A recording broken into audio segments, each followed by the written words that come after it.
আসসালামু আলাইকুম রহমতুল্লাহি বারাকাতুহু। সম্মানিত ভিউয়ার্স, মানবাধিকার সংগঠন human rights watch trust of Bangladesh সচেতন নাগরিক ফোরাম সিলেট বিভাগের পক্ষ থেকে যে যেখান থেকে দেখছেন, দূরে অথবা কাছে, বিশ্বের যে কোনো প্রান্ত বাংলা ভাষাভাষী সবাইকে প্রীতি ও শুভেচ্ছা। আপনারা দেখছেন মা টেলিভিশনের মাধ্যমে। মা টেলিভিশনের কর্ণধার সম্রাট শাহজাহান আমার পক্ষ থেকে কৃতজ্ঞতা জানাচ্ছি, কষ্ট করে আমার বক্তব্য নেওয়ার জন্য। সম্মানিত ভিউয়ার্স, আপনাদের প্রতি আমার বিনীত আহ্বান জানাবেন, আমাদের এই চ্যানেলে সাবস্ক্রাইব করবেন, সুন্দর এবং চমৎকারভাবে মতামত দেন এবং আপনারা শেয়ার করে অপরকে দেখার সুযোগ করে দেন। আপনারা জানেন বাংলাদেশের একটা ক্লান্তিক কাল অতিক্রম করছে।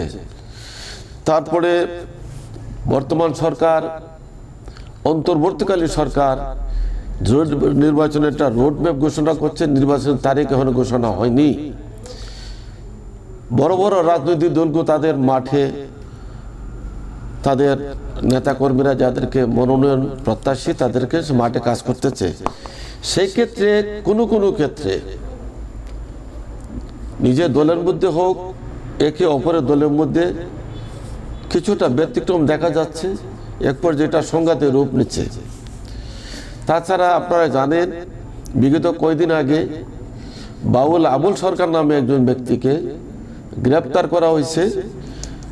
ধর্মের বিষয় নিয়ে ধর্মের আঘাত করা, তাকে গ্রেপ্তার করা হয়েছে। সেটা ঠিক আছে, প্রকৃত অর্থে যদি উনি এই ধরনের কাজ করে থাকেন, আমরা চাই যে ওনার সে শাস্তি হোক। যে কারণে ওনাকে গ্রেপ্তার করা হয়েছে, কিন্তু ওনার অনুসারী যারা, তারা বলতেছে যে না, উনি পালাগান করতে গিয়ে এ ধরনের বক্তব্য আসতে পারে, তার জন্য ওনাকে ক্ষমা চাওয়ার সুযোগ দেওয়া হয়নি।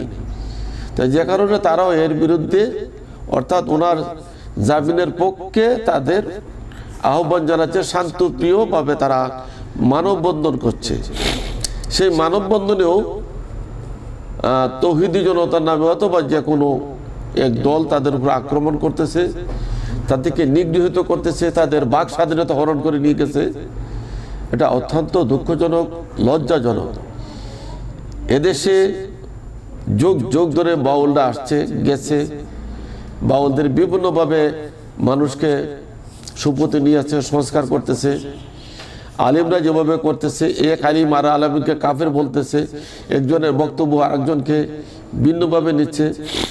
বাউলরা তাদের শুরুই করে আল্লাহ রসুলের নাম নিয়ে, নবীকে সালাম দিয়ে আল্লাহ রসুলের নাম নিয়ে শুরু করে, এবং তাদের সামর্থ্য অনুযায়ী তারা মানুষকে বোঝানোর চেষ্টা করে, গানে গানের মাধ্যমে বা কথার মাধ্যমে, যুক্তির মাধ্যমে তারা করে।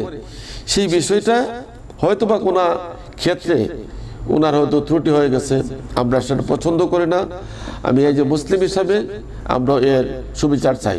পাশাপাশি স্বাধীন সার্বভৌম বাংলাদেশের মাটিতে তার বাড়িতে আঘাত করা, তার বাড়িকে ধ্বংস করা, তার ফ্যামিলিকে এক করে রাখা, যারা তার অনুসারী, তার মুক্তির দাবিতে যারা রাস্তায় দাঁড়িয়েছে তাদেরকে বেদরক পিটানো, এদেশে কি যদি ন্যূনতম আইন থাকে সেগুলো করার কথা না। ওরা যদি অপরাধ করেই থাকে, উনি তো দীর্ঘদিন ধরে উনি বাউল গান পরিবেশন করছেন, কোনো অপরাধ ওনার নামে আসে নাই। যদি করে থাকে সেটা বিচার হওয়া উচিত। তাকে গ্রেপ্তার করা হয়েছে। তারা অনুসারীরা কি রাস্তায় দাঁড়িয়ে কথা বলতে পারবে না? শুধু আপনারই করবেন, তৌহিদি জনতার নামে মানুষ কবর থেকে তুলে আগুন দিয়ে জ্বালিয়ে দিবেন? আমি বুঝতে পারলাম না। তৌহিদি জনতা কারা? মাথায় টুপি দিয়ে, আমরা তো মুসলমান, আমরা তো চাই, আমরা এগুলো চাই না। আমরা কোনো সংঘাত চাই না। আমরা চাই প্রকৃত অর্থে যদি আমাদের প্রিয় নবী, আমাদের সৃষ্টিকর্তা আল্লাহর উপর যদি কোনো ধরনের কটাক্ষ করে, আমরা রাস্তায় দাঁড়িয়ে দেবো, আমাদের শান্তিপূর্ণ প্রতিবাদ আমরা করব। কেউ প্রতিবাদ করলে তাকে আক্রমণ করা এটা অত্যন্ত জঘন্য আমি মনে করি। এগুলো একেবারে করা উচিত না। এগুলিরই আইনশৃঙ্খলা রক্ষাকারী বাহিনী তথা সরকার প্রধান এগুলো দেখতে হবে। সেকেন্ড হচ্ছে, আপনারা জানেন প্রতিটা পাড়া মহল্লায় কিশোর গ্যাং কিছু যারা আপনার ইতিপূর্বে নাম শুনেছেন, কিশোর গ্যাং সংগঠিত হচ্ছে। সিলেট শহরের বিভিন্ন পাড়ায় মহল্লায়, বিশেষ করে বালুচরে কয়েকটা ঘটনা ঘটে গেছে। কিশোর গ্যাংরা তারা আর ইচ্ছে মতো কাজ করে। তারা কেউ কোনো শক্তিশালী বলয় অথবা রাজনৈতিক পরিচয়ে তাদের পৃষ্ঠপোষকতা করছে। তাদের দুঃশাসন পর্যায়ে গেছে যে আইন শৃঙ্খলা রক্ষাকারী দেখেও দেখছে না। প্রায় প্রতিটা পাড়া বিভিন্নভাবে মানুষ নিগৃহ হতে নাজেহাল হচ্ছে। কে কার কাছে বিচার দিবে, কার কাছে বিচার চাইতে যাবে। পুলিশেরই নিষ্ক্রিয় ভূমিকা হচ্ছে এক ধরনের। পুলিশকে যদি কিছু করতে যায়, সেখানে যদি কেউ জুলাই যোদ্ধা হিসেবে পরিচয় দিয়ে সেটা মব সৃষ্টি করে, তাকে পুলিশকে তৎক্ষণিকভাবে নাজাল হয়ে সে ফিরে আসতে হয়। তো সেক্ষেত্রে আমাদের মতো সাধারণ নাগরিক যারা, আমাদের কোনো ক্ষমতা নাই, আমাদের কোনো রাজনৈতিক বলয় নাই, আমাদের কোনো কিছু নাই, আমরা নির্ভয় হয়ে পড়ি। কিশোর গ্যাংকর যেই হোক আমাদের বিরুদ্ধে সংঘর্ষ করুক, আমাদের বিরুদ্ধে মব সৃষ্টি করে আমাদেরকে নাজেহাল করুক, ক্ষতিগ্রস্ত করুক, আমরা বিচার দেওয়ার মতন জায়গা থানা, আইন শৃঙ্খলা রক্ষাকারী, আইন আদালত সেই পর্যন্ত পৌঁছতে আমাদের সম্ভব হয় না। এর ভিতরে আমাদের অনেক কিছু ঘটনা ঘটে যাওয়ার সম্ভাবনা বেশি। এই বিষয়টা আমরা স্থানীয় যে মাননীয় পুলিশ কমিশনার বা জেলা পুলিশ সুপার মহোদয়, আপনাদের সুদৃষ্টি কামনা করছি কিশোর গ্যাংটা যাতে নিয়ন্ত্রণ করতে পারেন। পরবর্তী যে বিষয়টা আসছে সেটা হচ্ছে, আপনারা জানেন যে শুধু সিলেট না, সমগ্র বাংলাদেশ ব্যাপী মানব পাচার বিষয়টা খুবইভাবে আক্রান্ত হচ্ছে। দালালরা বিভিন্ন প্রলোভন দেখে তাদেরকে ফাঁদে ফেলে কাউকে কিছু টাকা, কাউকে ফ্রি, বিভিন্নভাবে নিয়ে বিদেশে পৌঁছার পরে টাকা, এভাবে নিয়ে মানুষকে এরা বিভিন্ন আন্তর্জাতিক দালালদের কাছে বিক্রি করে দিচ্ছে। তারা মানুষকে অত্যন্ত অমানবিক নির্যাতন করে, তার পরিবারকে দেখায় পা উপরে মাথায় নিচে দিয়ে লটকে যে পিটিয়ে রক্তাক্ত করে এই সমস্ত ভিডিও পাঠিয়ে তাদের থেকে টাকা নিচ্ছে। যাদের টাকা দিতে পারছে তারপরেও তার সন্ধান ফেরত আসছে না। কেউ বা আসে, কেউ বা আসে না। কেউ বা তারা থেকে ছাড়া পায়, কেউ বা ছাড়া পায় না। এই লোকাল দালালদেরকে চিহ্নিত করে ধরতে হবে। আইন শৃঙ্খলা রক্ষাকারী বাহিনী এগুলার নজর দিচ্ছে না কেন? এই গত কয়েকদিনে সিলেটে 19টি মামলা হয়েছে। আর কত যে মানুষ ধমকে বিভিন্নভাবে, যারা ট্রাভেলিং ব্যবসা করে, তারা দালালি করে, তারা কিছু একটা বড় শক্তিশালী হাত থাকে। ওই যে বললাম না, একটা শক্তিশালী বলয় তাদের পিছনে কাজ করে। যে কারণে এই মানব পাচার রোধে আমাদেরকে সর্বাত্মকভাবে সহযোগিতা করতে হবে। আইন শৃঙ্খলা রক্ষাকারী থাকবে, আমরা সাধারণ নাগরিক, সুশীল সমাজ, সমাজের সকল অংশ এইভাবে আমার যাতে কখনো যাতে মানব পাচার না হয়।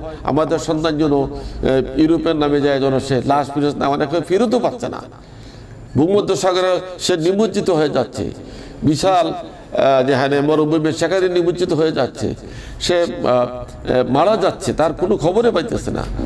আমার এলাকায় একটা ছেলে আছে, মকলিসুর রহমান, তার ছেলে একটা মারা গেছে, আর 4 বছর হয়ে গেছে, কোনো খবর নাই। যারা দালাল্লা বিভিন্ন এড়িয়ে যাওয়ার চেষ্টা করতেছে, যে কোনোভাবে আইন প্রয়োগ করুক বা পুরনো আইন দিয়েও তাদেরকে শাস্তি করতে হবে, তাদেরকে আইনের আওতায়, আইনে কঠোর শাস্তি দিতে হবে।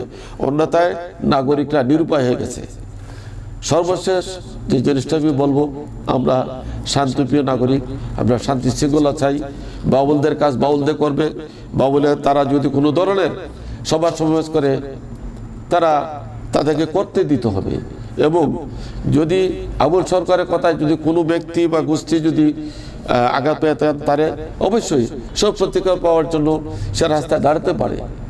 এবং সবারই এই অধিকারটা আছে, কেউ কেউ অধিকার কেড়ে নিলে চলবে না, তাহলে আইন কানুন বা দেশের সার্বভৌমত্ব নষ্ট হয়ে যাবে, বৈষম্য চলবে না, সবাই আমরা সাম্য।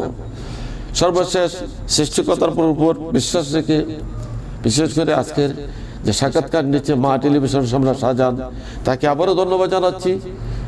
মা টেলিভিশনকে যারা দেখছেন, দেখবেন, শুনবেন, প্রত্যেকে আপনাদের সুচিন্তিত মতামত দেন এবং মা টেলিভিশনকে সাবস্ক্রাইব করেন এবং মা টেলিভিশনকে আপনার বাংলা ভাষা বিশ্বজুড়ে ছড়িয়ে দেন। এবং এই মা টেলিভিশন সত্যের সন্ধানে সবসময় আছে এবং মা টেলিভিশনের মাধ্যমে অনেক কিছু মানুষ খুঁজে পাচ্ছে, আপনি খুঁজে পাবেন। আপনার মনে কথা বলেন, মা টেলিভিশন সুন্দরভাবে উপস্থান করবেন। সবাইকে অসংখ্য ধন্যবাদ, কৃতজ্ঞতা জানিয়ে আমার বক্তব্য শেষ করছি। সবাই ভালো থাকবেন, সুস্থ থাকবেন। আসসালামু আলাইকুম রহমতুল্লাহি ওয়া বারাকাতুহু।